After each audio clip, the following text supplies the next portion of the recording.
Terima kasih Anda masih bersama kami dalam Berita Semarang, dan bagi Anda yang baru saja bergabung, kami sajikan kembali 3 berita utama kami pagi ini.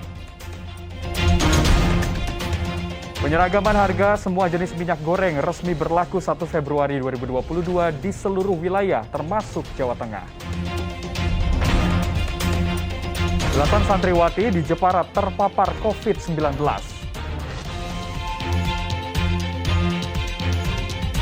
Ada lokasi wisata baru di Kabupaten Magelang sebelum memasuki area Candi Borobudur.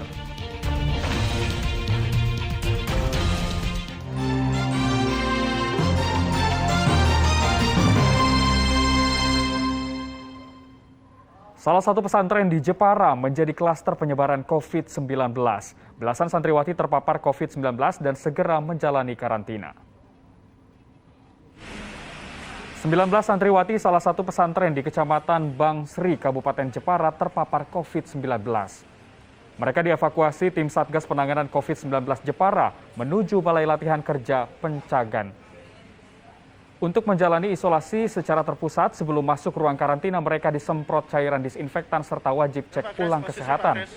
Klaster penyebaran COVID-19 ini bermula dari pengurus pesantren yang sempat melakukan perjalanan dari Jakarta. Itu ditemukan 19 yang positif COVID. Jadi itu dari satu, ada yang kemudian dari bepergian dari luar kota. Setelah dicek, setelah itu inisiatif sendiri dari pengurus sekolah itu untuk periksa di laboratorium swasta. Setelah positif kami dapat data, setelah kami data kami screening semua. Kita beralih ke informasi lain. Ada lokasi wisata baru sebelum memasuki area Candi Borobudur. Selain melihat beragam relief dan patung, di lokasi wisata ini pengunjung juga bisa belajar memahat.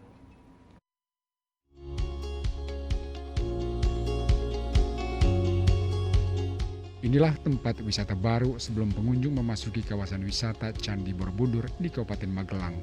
Letaknya dekat pintu masuk Candi Borobudur. Meskipun ada kemiripan batuan dengan bangunan Candi Borobudur, patung serta miniatur candi ini hasil karya perupa warga Bali. Selain melihat beragam relief dan patung, di lokasi wisata ini pengunjung juga bisa belajar memahat. Edukasinya antara lain mereka bisa mencoba membuat karya sendiri atau diajarkan. Apakah itu batu, apakah itu tanah liat, atau apakah semen dan sebagainya gitu. Jadi tujuan kita supaya mereka benar-benar mengerti bagaimana seseorang itu bisa pintar kalau dia tidak pernah melihat cara-cara pembuatannya. Nah, disinilah bisa dapat ditunjukkan betapa susahnya misalkan membuat Candi Borobudur. Tidak hanya relief candi, di lokasi wisata ini banyak beragam patung seperti patung burung, patung gajah, dan patung pahlawan nasional. Harapannya wisata Edu Park ini mampu menopang Taman Wisata Candi Borobudur yang selalu padat pengunjung. Sistemnya terkoneksi, artinya terkoneksi bagaimana? Artinya nanti orang bisa memilih. Kita tuh sekarang tuh zamannya apalagi setelah pandemi ini, namanya visitor, namanya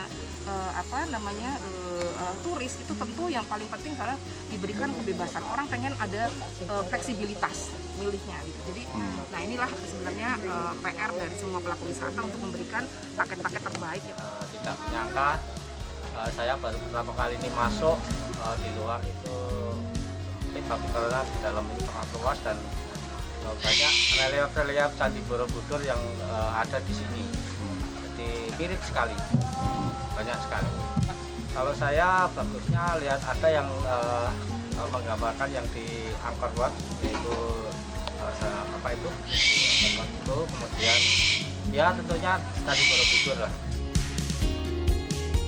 Hanya dengan harga tiket Rp25.000 untuk orang dewasa dan Rp15.000 bagi pelajar, pengunjung bisa belajar memahat sekaligus menikmati keindahan berbagai patung dan relief. Wisata Edu Park seluas 2 hektar ini menjadi alternatif sarana liburan, melepas penat, serta bersantai bersama keluarga. Wahyu Diono melaporkan dari Kabupaten Magelang.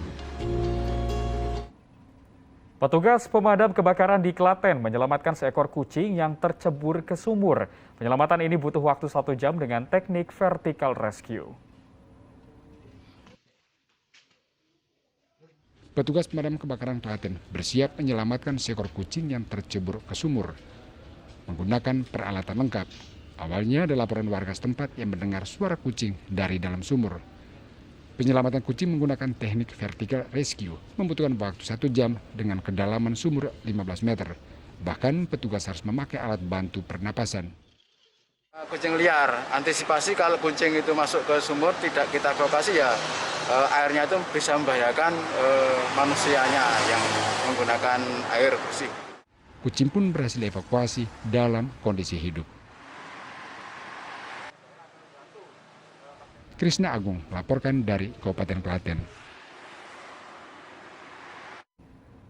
Masih seputar aksi dari petugas pemadam kebakaran. Kali ini petugas pemadam kebakaran Purbalingga mengevakuasi seekor anjing peliharaan yang menyerang pemiliknya. Pemilik melapor setelah diserang hingga digigit pada beberapa bagian tubuh.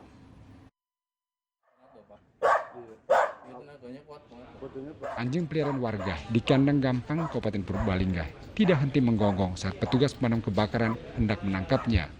Pemilik anjing sengaja meminta bantuan petugas karena anjing yang dipelihara sejak kecil ini mendadak berubah dari jinak menjadi agresif dan buas.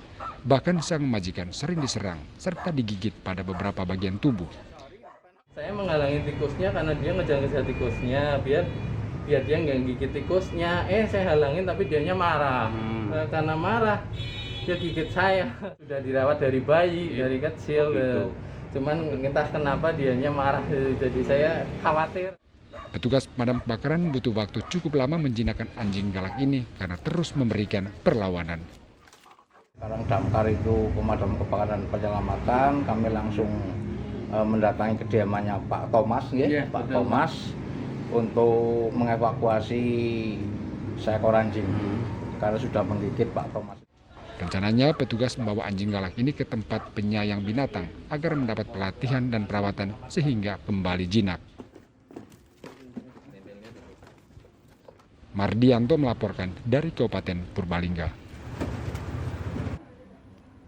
Dan informasi tadi mengakhiri jumpa kita dalam Berita Semarang pagi ini. Atas nama rekan kerja yang bertugas, saya Doni Hermatra mengucapkan terima kasih atas kebersamaan Anda.